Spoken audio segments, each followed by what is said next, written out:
I feel like Naruto Uchiha. What's up everybody, AnimeX here, and in this video I'll be starting another new what if, and just like the title and thumbnail suggests, in this what if I'll be going over what I think would happen if Naruto was an Uchiha. Now before I get into it, I just want to give credit to Joe Queen Sanchez Jr. Torres for giving me this what if idea, and I hope that this what if doesn't disappoint. Now, I'm sorry for this video coming out so late because I know a lot of people have been asking for it, but you know, Senor Torres asked for it first. So, you know, I've been really working hard on this what if and I really want it to be special, so that's why it took so long.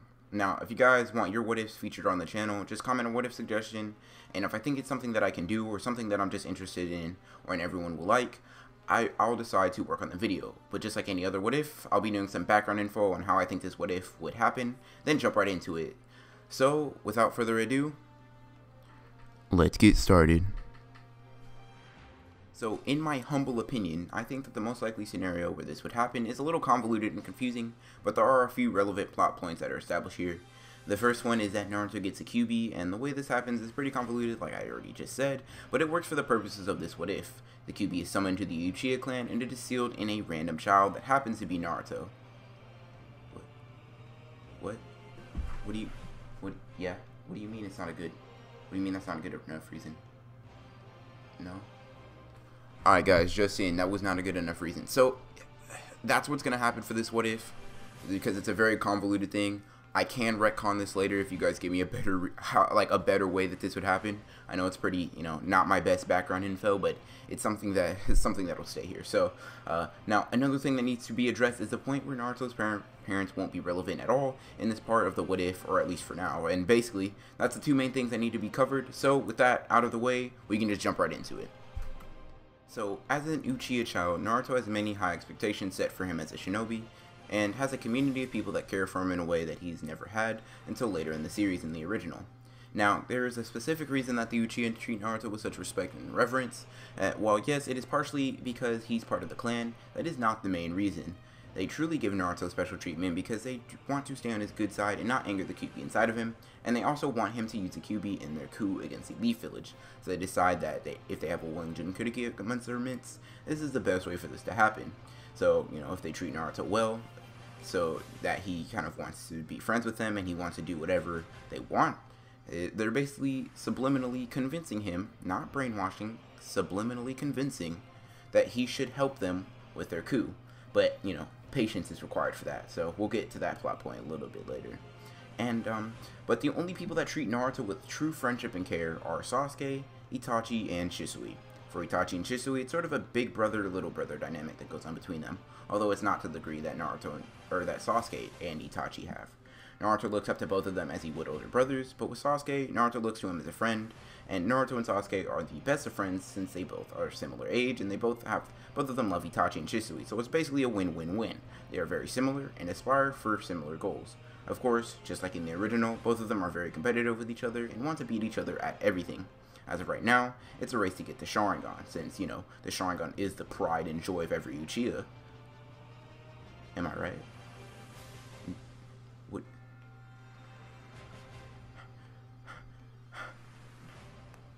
All Naruto and Sasuke want to do is unlock their Sharingan as soon as possible and impress Itachi.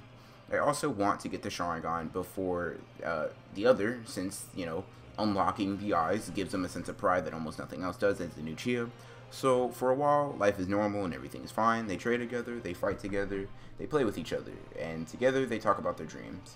Sasuke talks about wanting to gain recognition from his father especially, and, you know, recognition from his brother, that would help. And Naruto wants to become Hokage. Not to be acknowledged by everyone, but for the sole reason that he wants people to look up to him, and not like in a conceited way because that's just not Naruto, that's just not in his character. But Naruto truly wants to become Hokage, for the sole reason that he wants to be someone's Itachi. And what I mean by this is that Naruto wants someone's inspiration. He wants to be someone's inspiration. He wants to be someone's beacon of hope, and he wants to essentially inspire people to be better. Simple as that. And while Naruto and Sasuke both have drastically different goals, it doesn't change the fact that they are competitive even in that field. They have a drive and a passion to be better than the other, and this drive actually comes from a bad place for both of them. While both of them are friends, there are feelings that they both feel that they attempt to suppress to no prevail.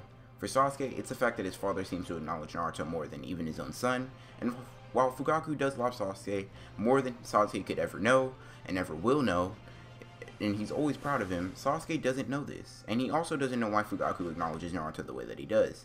The reason is because, just like everyone else, Fugaku wants the power of the Jinchuriki on his side. This is because Sasuke has no knowledge of this fact, and the fact that Nine Tails resides in Naruto's body, so he doesn't understand why everyone interacts with Naruto in the way that they do. All he sees is people treating Naruto better than they treat him. But the only person in the clan that doesn't treat Naruto better than Sasuke is Itachi. And this is the root of Naruto's turmoil.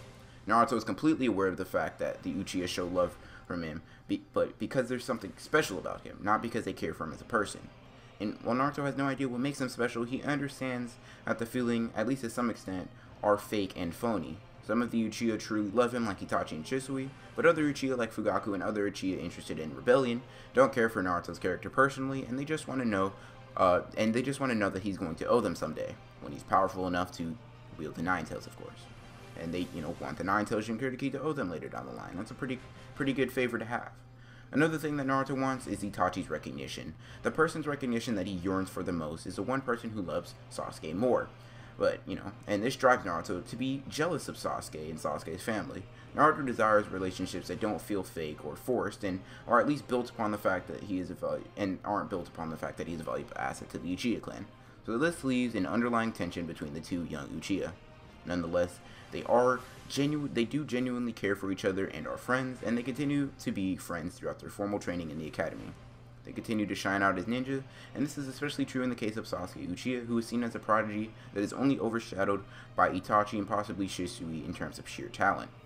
And while Naruto definitely is a talented shinobi, especially now, he isn't nearly as talented as Sasuke Uchiha, just because, he's Naruto. Sasuke is a lot more talented inherently, and also adults seem to dislike him just for the fact that he is the Jinchuriki and people look at him as a, nine-tailed demon fox. So, and this behavior kind of rubs off on some of the children just like it does in the original, and it makes them not like Naruto and see him as a failure, even though he's more skilled than almost anyone there except Sasuke. So while training with Shuriken one day, Naruto is practicing his Shuriken Jutsu, Uchiha style, along with Sasuke, and the other ninja and everyone is practicing with only him and Sasuke having any practice with this whatsoever. Now, while they are both talented, they have someone's shadow over them at all times. So when Iruka gets to Sasuke, he says that Sasuke is almost as good as Itachi was when he was his age, maybe even better. And when Iruka gets to Naruto, he tells him that he's getting better and better, and a little more training could get him to the level of Sasuke in terms of Shuriken Jutsu. And with this, these two comparisons being made, both Naruto and Sasuke are quite frustrated in general. So Naruto says that Sasuke isn't better than him, and Sasuke denies that claim. Then Naruto, being Naruto, challenges Sasuke to a fight, and without hesitation they go at it. Now, both of these children have been groomed and trained for their specific talents and abilities. Obviously, Sasuke is a lot more calm and collected fighter inherently, so Sasuke is more tactical in his fights. And Naruto, on the other hand, is stronger physically and has more chakra than Naruto, so he's trained to use that to his advantage. So, they start off the fight with Naruto making a couple of shadow clones, doing his technique that Itachi taught him, actually. Pretty good technique, if you do say so myself. And they all rush towards Sasuke, and this is responded by Sasuke with a fireball, which clears them all out. When it hits, he sees a huge plume of smoke, and then through that smoke, he sees the real Naruto launch in the air. And then he makes a shadow clone that he throws down at Sasuke. When Sasuke throws a kunai at the clone, it throws a kunai of its own, gotta get him back, and just barely misses Sasuke. And Sasuke kicked up into the air without realizing that the kunai transformed into Naruto.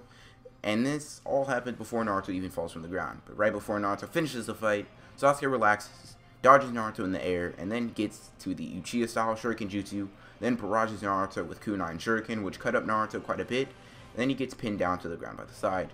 Sasuke then sneers at Naruto, and then tells him to get stronger before he challenges him again, and then Sasuke says he's going home, jumps off without Naruto, and Naruto decides to train and stay for a little bit and blow off some steam about his loss.